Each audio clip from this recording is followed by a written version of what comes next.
வணக்கம், நான் உங்கள் அன்புடன் சாந்திவன்.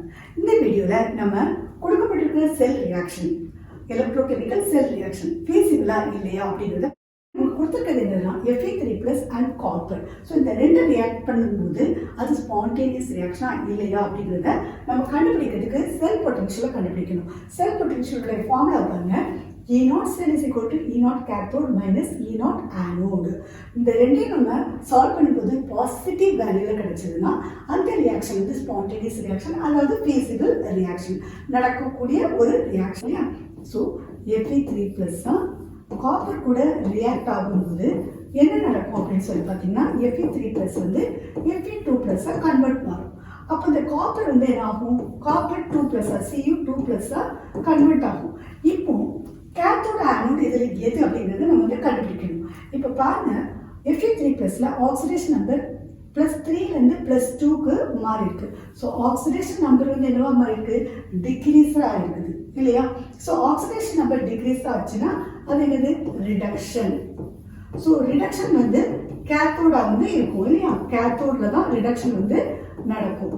இப்போ காப்பர் பாருங்க, அதோடைய ஆக்சிடேஷன் ஸ்டேட் வந்து 0. ஸோ 0லேருந்து +2 ஆக்சிடேஷன் ஸ்டேட்டுக்கு ஆக்சிடேஷன் நம்பர் வந்து இன்க்ரீஸ் ஆகிருக்குது. ஆக்சிடேஷன் நம்பர் இன்க்ரீஸ் ஆச்சுன்னா அது என்னது, ஆனோட். ஸோ ஆக்சிடேஷன், அப்போ ஆனோட். இப்போ நம்ம கேத்தோடு எது ஆனோட் எது அப்படின்னு சொல்லிட்டு கண்டுபிடிச்சிட்டோமா? இங்கே பாருங்க, நமக்கு E0 வேல்யூ வந்து கொடுத்துருக்காங்க. ஸோ அதை வந்து இப்போ நம்ம கேத்தோடு ஆனோட் எதுன்னு சொல்லி கண்டுபிடிச்சதுனால அந்த வேல்யூலாம் இன்செர்ட் பண்ணி நம்ம கண்டுபிடிக்கிறோம். உங்களுக்கு ரொம்ப குழப்பமா இருந்ததுன்னா இந்த அக்ரோனியமை பாருங்க, லோன் அப்படிங்கிற இந்த அக்ரோனியம் எழுதி வச்சுக்கோங்க.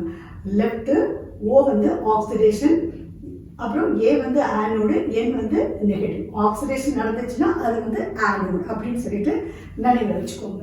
இப்போ நம்ம E0 செல்லுடைய வேல்யூவை கண்டுபிடிச்சிருமா? E0 sell is equal to E0 cathode. Cathode எது, Fe3+லேருந்து Fe2+க்கு அதுக்கான வேல்யூ கொடுத்துருக்கு 0.77.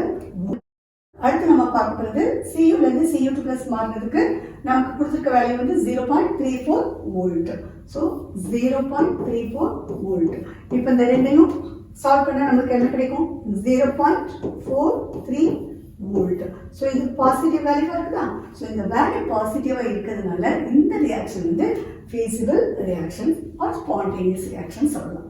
தேங்க்ஸ் ஃபார் வாட்சிங்.